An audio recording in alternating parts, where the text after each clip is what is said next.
Welcome back to my YouTube channel. तो आज की वीडियो में हम पढ़ेंगे रेस्पिरेटरी सिस्टम। इससे पहले अगर आपने मेरे चैनल को अभी तक सब्सक्राइब नहीं किया है तो चैनल को सब्सक्राइब करिए और साथ ही बेल आइकन को प्रेस कर दें ताकि मेरी आने वाली इसी तरह की सारी वीडियो मिल जाए। तो चलिए स्टार्ट करते हैं। सबसे पहले हम देखेंगे respiration. What is respiration? Respiration होता क्या है? तो रेस्पिरेशन एक ऐसा फिजिकल प्रोसेस है जिसमें हम ऑक्सीजन का इंटेक करते हैं एनवायरनमेंट से और कार्बन डाइऑक्साइड रिलीज़ करते हैं। तो ये हो गया हमारा रेस्पिरेशन। अब पूरा प्रोसेस देखेंगे कि कहाँ से एयर इंटर करता है और कहाँ पे जाके कहाँ से कार्बन डाइऑक्साइड रिलीज़ होता है। ओके, तो स्टार्ट करते हैं। सबसे पहले हम देखेंगे कि एयर इंटर करता है हमारे नॉस्ट्रिल से। नॉस्ट्रिल हमारे दो होते हैं, दो नॉस्ट्रिल होते हैं। नॉस्ट्रिल में ही हमारे एयर होते हैं, म्यूकस होते हैं, जो कि एयर में प्रेजेंट जितने भी डस्ट पार्टिकल होते हैं उसको आगे नहीं जाने देता है ये एयर। और म्यूकस क्या करता है? म्यूकस हमारे जो एयर में जितने भी बैक्टीरिया होते हैं उसको किल करने का काम करता है। तो ये तो हो गया हमारा हेयर और म्यूकस का काम। तो जैसे ही हवा यहाँ पे इंटर करने के बाद फिर जाता है हमारे यहाँ पैसेज से, नेसल पैसेज को बोलते हैं। नेसल पैसेज से होते हुए जाता है हमारे फेरिंग्स में। ये जगह हमारा फेरिंग्स है। ये वो जगह है जहाँ पे एयर भी रुकता है जाके और माउथ से फूड भी जाके यहाँ पे मिल जाता है। फूड और एयर का रास्ता इंटर करने का तो अलग अलग है, लेकिन मिलता कहाँ पे है? फेरिंग्स में। फेरिंग्स में जाके दोनों मिल जाते हैं। फिर फर्दर क्या होते हैं? फिर फर्दर आगे जाके फूड का रास्ता अलग हो जाता है और एयर का रास्ता अलग हो जाता है। फूड चला जाता है फूड पाइप में यानी ऊसोफेगस में, और एयर चला जाता है हमारे ट्रैकिया में।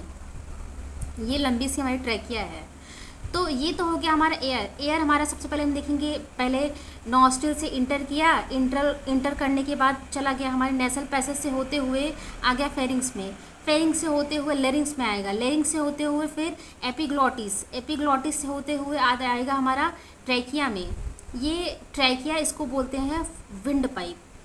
फिर ये ट्रैकिया फर्दर डिवाइड होगा दो ब्रांचेस में। एक चला जाएगा लेफ्ट लंग में और एक चला जाएगा राइट लंग में। फिर ब्रैंकिया जो है, ये ट्रैकिया ये आगे जाके फर्दर डिवाइड हो जाएगा ढेर सारे ब्रांचेस में, जिसको बोलते हैं ब्रोंकाई। ये है हमारा ब्रोंकाई। और ब्रोंकाई फिर आगे जाके फर्दर डिवाइड हो जाएंगे ब्रोंकियोल्स में। इस ब्रोंकियोल्स के कॉर्नर पे ढेर सारे छोटे छोटे करोड़ों में, कम से कम एल्वियोली, लाखों में एल्वियोली होते हैं, जिसमें आके एयर हमारा रुकता है। सबसे पहले हम देखेंगे कि हवा हमारा इंटर किया नाक से होते हुए फिर आया यहाँ पे ट्रैकिया से होते हुए फिर आएगा हमारा लास्ट में एल्वियोली में।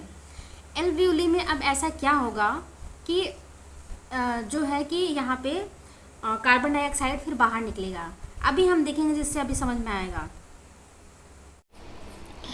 अब क्या होता है, हमारे बॉडी में सेल्स होते हैं। सेल्स में होते हैं एरोबिक रेस्पिरेशन।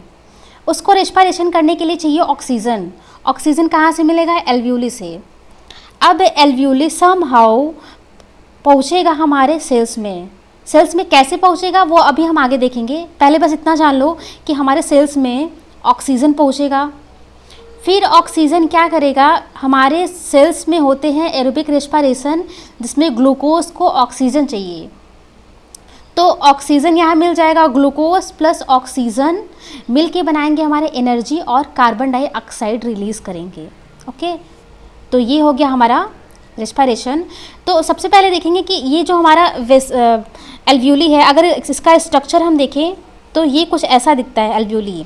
और इसमें बहुत पतली ब्लड वेसल्स यानी ब्लड कार्पल्स होते हैं। यहाँ से हमारा एक प्रोसेस होता है डिफ्यूज़न, जिसको बोलते हैं कि higher concentration to lower concentration जाता है, इसको बोलते हैं डिफ्यूज़न। यहाँ पे वो प्रोसेस से होते हुए यहाँ पे हमारे सेल्स में पहुँचेंगे। सेल्स में हमारे होंगे एरोबिक रेस्पिरेशन, जिसमें कार्बन डाइऑक्साइड रिलीज़ होंगे।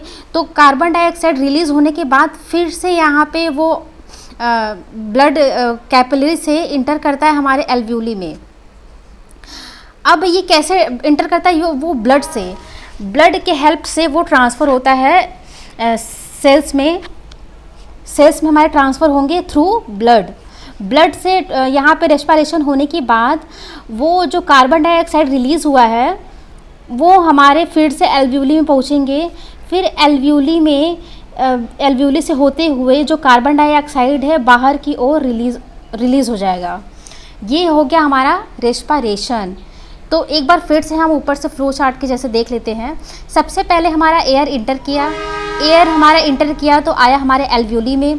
एल्वियोली में हम अगर देखें तो यहाँ प्रोसेस होगा डिफ्यूज़न प्रोसेस से हमारे जो ऑक्सीजन रिच ब्लड होंगे वो हमारे जाएंगे वेसल से होते हुए हमारे सेल्स में जाएंगे। सेल्स में हमारे होते हैं एरोबिक रेस्पिरेशन में हमारे कार्बन डाइऑक्साइड रिलीज़ होंगे। कार्बन डाइऑक्साइड रिलीज़ होने के बाद फिर से इंटर करेंगे हमारे एल्वियोली में। एल्वियोली से फिर होते हुए वो बाहर ट्रैकिया से होते हुए वो बाहर निकल जाएंगे। तो ये हो गया हमारा पूरा रेस्पिरेटरी सिस्टम। आज के लिए बस इतना ही। अगर आपको ये वीडियो पसंद आई हो तो प्लीज़ लाइक और सब्सक्राइब करिए। नेक्स्ट वीडियो हम नेक्स्ट क्लास में देखेंगे। Bye bye, take care.